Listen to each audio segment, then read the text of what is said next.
és Química.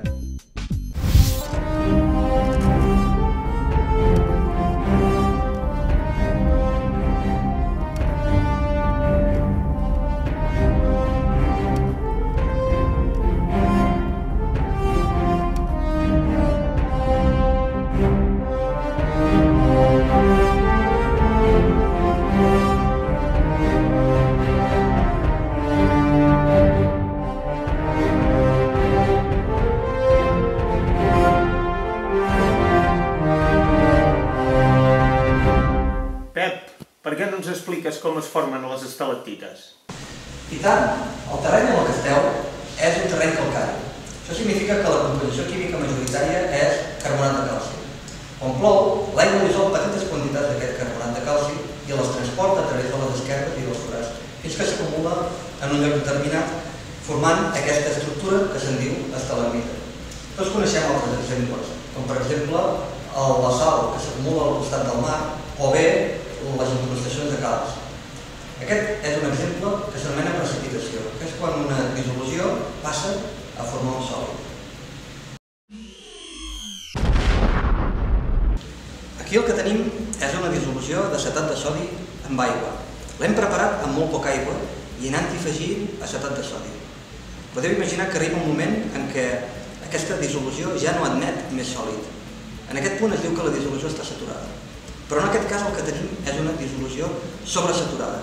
L'hem preparat amb calent i a més, aquest acetat sòdic ha utilitzat les aigües d'hidratació per formar-se. Començarà a precipitar de seguida, no tardarà milers d'anys com tarda les estalagmites. Però per això sembrarem uns petits cristalls.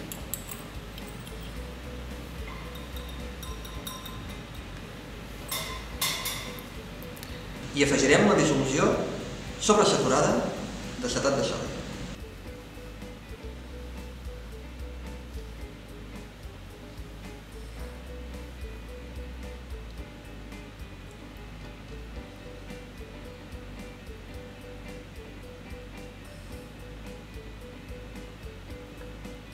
Què, Tània? Com ho veus? Ai, Pep, és molt petita. Home, la vols més gran? Sí, la vols ser més gran? Vinga, la farem més gran.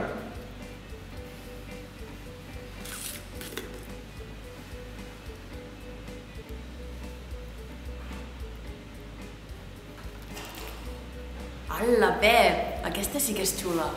Que gran.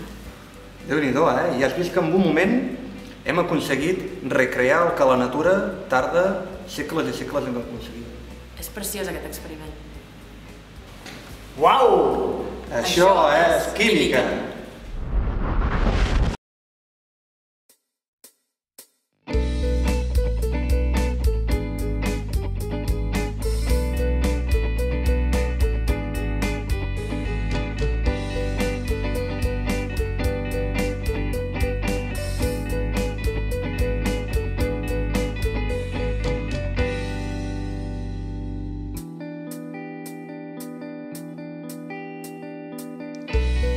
Take me away from this cloud where everything's great, where I can shout away.